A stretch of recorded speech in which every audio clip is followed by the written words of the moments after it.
자, 이재명 대표의 이제 소환 날짜가 사흘 앞으로 다가왔습니다. 1월 28일 날 서울중앙지검에 이제 출석을 하게끔 되어 있죠. 대장동 위례 개발 사업을 둘러싼 그런 특혜 의혹과 관련된 혐의를 받고 있는데 피의자 신분으로 이제 소환 통보를 받았습니다. 자, 그런데요. 이 부분을 함께 한번 보시죠. 이재명 당시 성남시장이 김만배의 요청을 받고 대장동의 용적률을 2차례 올려줬다. 이게 이제 핵심 내용이고 오늘 동아일보 보도입니다.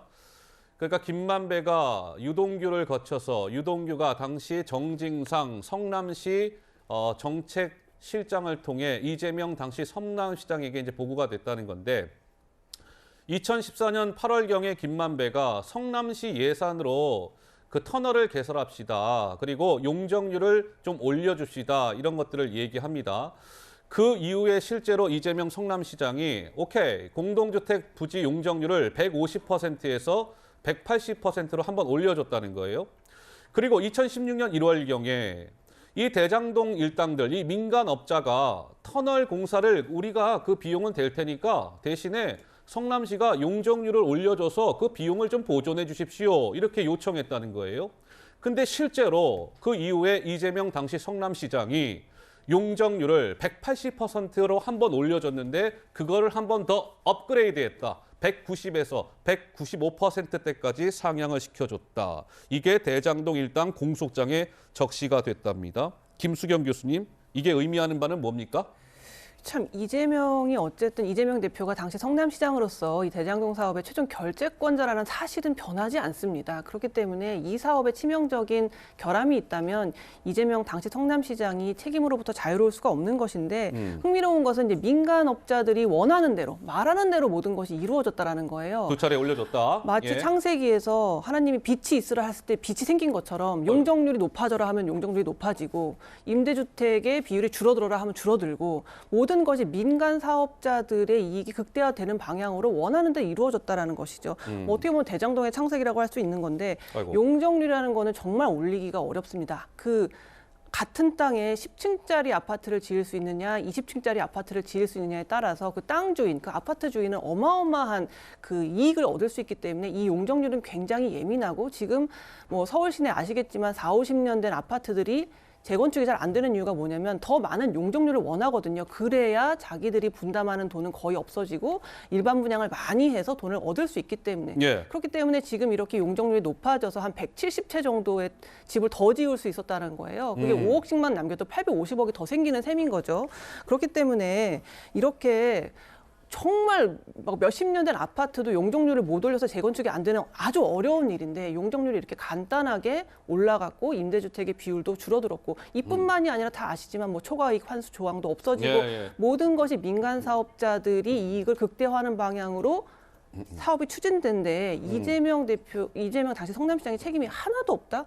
이건 정말 좀 무리한 주장이 아닌가 싶습니다.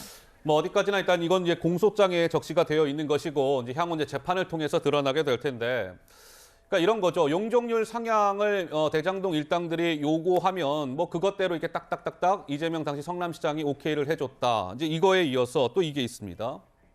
이게 이제 우연의 일치인지 한번 보셔야 됩니다. 자, 서판교 터널 계획이 추진된 거는 2014년입니다. 그런데요, 2016년 11월에 이제 터널 추진 계획 공고되는 공고가 그 사실이 이제 알려지게 돼요. 2016년 11월에. 근데 2016년 11월은 터널 추진 계획이 어떤 사업자 선정 후에 1년이 넘은 시점입니다. 2016년 11월은. 그러니까 그 사이에 대장동 일당들은 이제 터널 개통 추진 공고가 나오기 전에 그때는 땅값이 쌌을 거 아니겠어요. 그래서 일당들이 원주민의 땅을 헐값에 수용을 했다. 그래서 막대한 차익을 얻게 됐다. 이겁니다. 이게 뭔가 이제 악의가 맞아떨어지는 셈인데 공소장에 따르면 우리 설주한 변호사께서는 좀 어떻게 보시는지요? 그러니까 이 부분에 대해서 인과관계가 인정될 것이냐 이 부분이 핵심이거든요. 그러니까 예를 들어서 이 공고가 늦어지게 됐어요. 터널을 뚫게 돼서 예를 들어서 대장동 땅의 대지의 값어치가 원래는 예를 들어서 100만 원을 받을 수가 있었어요. 한 평당. 예를 들어서 3.3제곱미터당.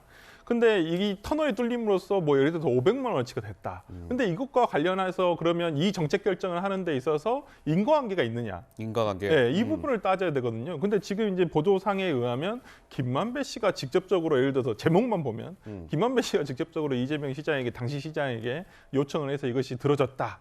이런 식으로 돼 있는데 예. 이 부분에 대해서는 이제 뭐 내용을 읽어보면 이제 정진상 실장이나 유동규를 통해서 이재명 시장에게 이 의사를 전달되게 맞아요. 돼서 그렇게 일단은 뭐 인가가 낮다 이런 식으로 돼 있는데 그 과정에서도 어떠한 도시계획 심의위원회라든지 여러 가지 절차가 있었을 것입니다.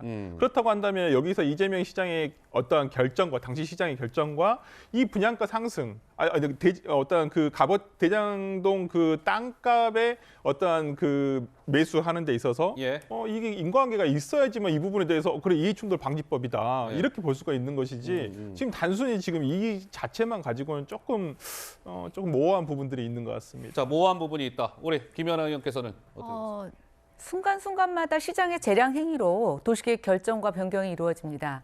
저는 만약에 이재명 시장이 이걸 몰랐다면 저는 민간업자한테 농락을 당한 거고요. 몰랐다면 농락을 당한 것이고. 그리고 알고도 했다면 저는 공범일 가능성이 크다고 보고 있습니다. 일단 대장동의 그 원소유자들한테 땅을 굉장히 헐값에 사들입니다.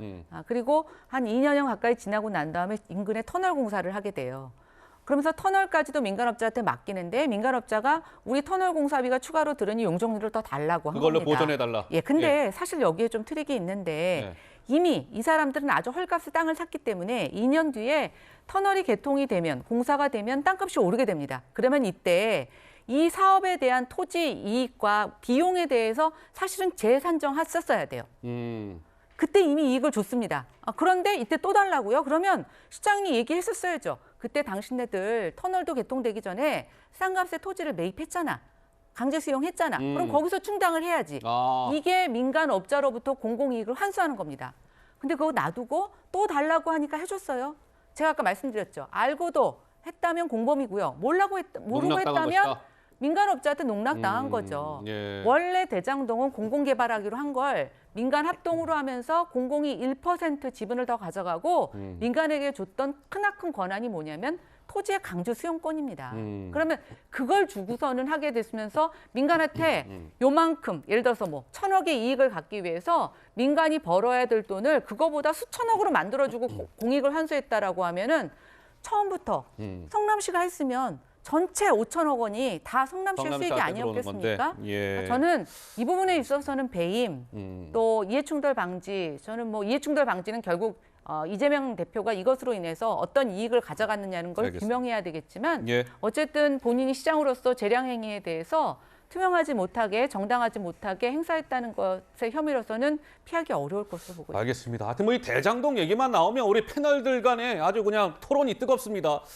우리 권지웅 비대위원께서도 손을 드셨습니다. 네, 하시죠. 그래서 이야기 드려야 될 것 같아서 일단 저는 이 이야기가 재작년부터 논의가 되었던 것이라서 이제 저희들끼리 이야기할 게 아니라 법정에서 그냥 다뤄지길 바라는데 어쨌든 여기 이야기 나오니까 좀 이야기 드리면 원래 공공개발로 하려다가 민간개발로 바꾼 것은 이명박 대통령의 의사가 있었던 것 같아요.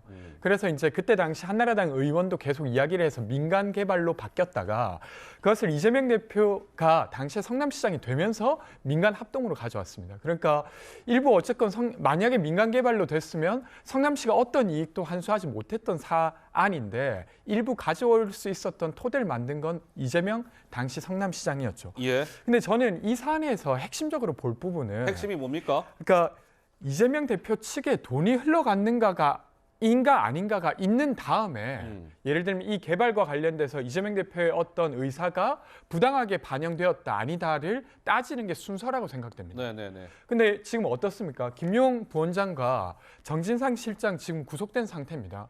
근데 원래 그분들과 관련해서 대선 경선 자금과 관련된 혐의로 공소장을 썼다고 알려져 있습니다. 김용. 근데 갑자기 그것이 없어졌어요. 입증이 잘 안 되나 보죠. 그러니까 갑자기 이 사안을 대장동 관련한 사안을 배임과 이해충돌 방지로 지금 기소하겠다고 하고 있는 상황입니다. 추가 기소했죠. 네, 그러니까 되레 검찰 입장에서는 원래는 김용 부원장과 정신상 실장이 돈을 받았다라고 입증할 만한 게 있었으면 그쪽으로 갔을 텐데 네. 되레 그것이 지금 되게 어려워졌다는 걸 스스로 밝히고 있는 상황 같아요. 예, 스스로 그래서 밝히고 지금 있다. 그런 상황이라고 한다면 알겠습니다. 도시계획권자가 당연히 민간 사업자와 협의하는 과정에서 일부 민간 사업자에게 이익을 주는 행위를 할 수 있습니다. 아하. 그것 자체가 불법이라고 할 수 없어요. 알겠습니다. 그래서 부당한 청탁이라고 보기 어려운 상황에서 예. 예를 들면 민간 개발 사업자에게 이익이 되는 행위를 했다는 것만으로도 잘못이다 이렇게 말하기는 저는 어렵다고 봅니다. 근데 좀 오해가 있으신 것 같은데요. 민간업자가 개발을 하게 되면 그렇게 헐값에 토지를 수용할 수가 없습니다. 그리고 민간한테 개발하면 이익이 100% 민간에게 가는 것 같지만 이 도시계획을 변경하는 과정에서 민간이 할 경우에는 거기에 따른 공공이익을 환수하도록 되어 있습니다. 그래서 공공이익 환수는 꼭 알겠습니다. 성남도시공사가 같이 해서 환수가 한 것처럼 얘기하는 것은 저는 잘못된 사실입니다. 예. 뭐 여기까지 말씀을 좀 나누도록 하고요. 뭐 여러 가지 하여튼 논란이 이어지고 있고 이재명 대표는 이제 사흘 후에 검찰 소환을 조사를 받게 됩니다.